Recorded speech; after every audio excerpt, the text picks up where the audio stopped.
नमस्कार मित्रों, मैं विष्णु बैरागी अपनी चैनल बैरागी की बातें के साथ आपके सामने प्रस्तुत हूँ।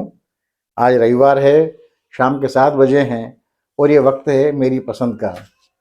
तो आज मेरी पसंद की एक रचना एक विशेष उद्देश्य से सुना रहा हूँ। हमने देखा होगा, महसूस किया होगा, आप हम सबको कई रचनाओं की एक एक पंक्ति, दो दो पंक्तियाँ याद रहती हैं। हम उन्हें बातों में भी, अपने यार दोस्तों में, गोष्ठियों में उनका उपयोग करते रहते हैं, उन्हें उद्धृत करके वाहवाही हासिल करते रहते हैं। लेकिन हमें पता नहीं होता कि हम किसकी रचना उद्धृत करके अपने आप को स्थापित कर रहे हैं, प्रशंसा हासिल कर रहे हैं। कुछ रचनाएं या रचनाओं का कुछ हिस्सा, कुछ पंक्तियां ऐसी होती हैं जो रचनाकार को पीछे छोड़ देती हैं, रचनाकार की पहचान पर वो पहचान को ढक देती हैं और अपनी पहचान बना लेती हैं। और ऐसी स्थिति में होता ये है कि रचनाकार श्रोता समूह में बैठा हुआ है और मंच पे जो बोल रहा है वो बोलते बोलते उस रचनाकार की पंक्तियां उद्धृत कर रहा है और उसे पता भी नहीं होता कि जिसके रचना उद्धृत कर रहा है वो मंच पे सामने बैठा हुआ है। लोग तालियां बजा रहे हैं और रचनाकार कसमसा रहा होता है कि हाय, मेरी पंक्तियों में तालियां बज रही है, पर काश कोई मेरा नाम भी ले लेता। ऐसी आज एक रचना मैं प्रस्तुत कर रहा हूँ जिसकी पहली दो पंक्तियाँ खूब कही जाती हैं, खूब पढ़ी जाती हैं, भाषणों में, वाद विवाद प्रतियोगिताओं में उल्लेखित की जाती हैं और तालियां बटोरी जाती है, उससे प्रतियोगिताएं भी जीती जाती हैं। लेकिन रचनाकार का नाम शायद ही कोई जानता हो। आज की ये कविता ऐसे ही एक लगभग बहुत मंच पर तो परिचित है, प्रतिष्ठित है, लेकिन सामान्यतः प्रकाशन में उनका इतना स्थान नहीं है। नीमच के हैं प्रमोद रामावत, मेरे प्रिय पात्र हैं, मेरे परिचित हैं। उनकी एक छोटी सी रचना है, आप गज़ल कह सकते हैं। प्रमोद खुद भी इसे गज़ल ही कहता है। उसकी जो पहली दो पंक्तियां वो पूरी गज़ल पे और खुद प्रमोद रामावत पर भारी पड़ गई हैं और वो खुद कहता, कसमसाता है कि मैं बैठा रहता हूँ और सामने नेताजी मेरी पंक्तियां बच्चों को भाषण दे रहे हैं और नेताजी मेरी पंक्तियां उद्धृत कर रहे हैं और नेताजी को वाहवाही हासिल कर रहे हैं, बच्चे तालियां बजा रहे हैं और मैं कहता रहता हूँ, मैं मन ही मन कहता हूँ कि भगवान मेरा नाम भी ले लो, ये पंक्तियां मेरी हैं यार, कोई मेरा नाम मुझे भी याद कर लो। तो आज प्रमोद रामावत की वो गजल सुना रहा हूँ जिसकी पहली दो पंक्तियां ऐसी पंक्तियां हैं जो आप हम सब ने या तो सुनी होंगी या कही होंगी, कम से कम एक बार, ये बिल्कुल सुनिश्चित है।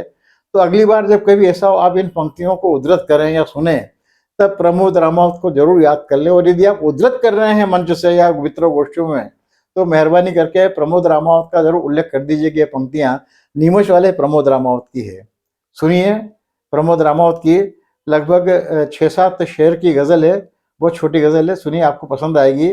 और पहली दो पंक्तियां हैं जिसकी वजह से, ताकि आपको मालूम हो सके कि जिसकी पंक्तियां पढ़ रहे हैं वो आदमी कौन है, ये जताने के लिए ये आज कविता मैंने आज की रचना चुनी है। प्रमोद रामावत, नीमच की गजल। मंजिलें उन्हीं को मिलती हैं जिनके सपनों में जान होती है, पंख होने से कुछ नहीं होता, हौसलों से उड़ान होती है। सुन के आपको याद हो आया होगा, ये पंक्तियां आपने सुनी है और कहीं भी होगी।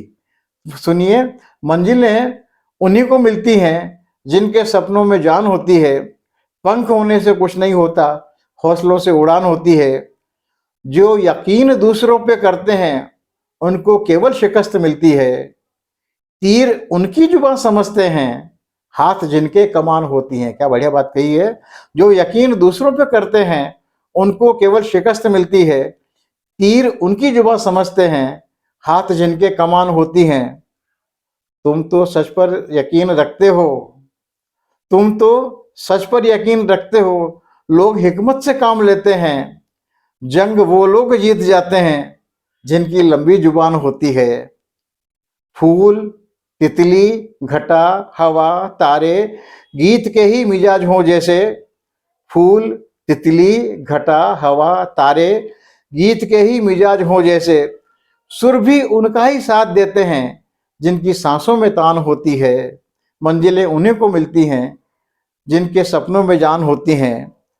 बाप होने की खुशनसीबी को मुफलिसी की नजर लगी होगी।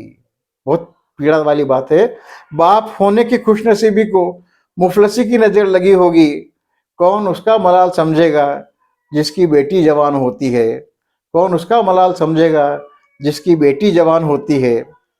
फलसफा जो समझ नहीं पाते उनकी मुश्किल कौन समझाए। फलसफा जो समझ नहीं पाते, उनकी मुश्किल कौन सुलझाए। जिस्म थकता है बस थपेड़ों से, रूह को कब थकान होती है। क्या एक श्रमिक की, एक संघर्षरत आदमी की पीड़ा है। फलसफा जो समझ नहीं पाते, उनकी मुश्किल कौन समझाए। जिस्म थकता है बस थपेड़ों से, रूह को कब थकान होती है। तुम उसूलों की बात करते हो, वो सियासत से काम लेता है। तुम उसूलों की बात करते हो, वो सियासत से काम लेता है। उसकी तूती भी लोग सुनते हैं, जिनकी ऊंची दुकान होती है। उसकी तूती भी लोग सुनते हैं, जिनकी ऊंची दुकान होती है। मंजिलें उन्हीं को मिलती हैं, जिनके सपनों में जान होती है। पंख होने से कुछ नहीं होता, हौसलों से उड़ान होती है। उम्मीद है प्रमोद रामावत की इस लोकप्रिय पंक्तियों से और खुद प्रमोद रामावत से रूबरू होकर आपको अच्छा लगा होगा। मेरा साथ दीजिएगा, चैनल सब्सक्राइब कीजिएगा, करवाइएगा और इस गजल को ज़्यादा से ज़्यादा लोग तक पहुंचाइएगा। बहुत बहुत धन्यवाद। सदैव की तरह आपका कृपाकांक्षी, मैं विष्णु बैरागी।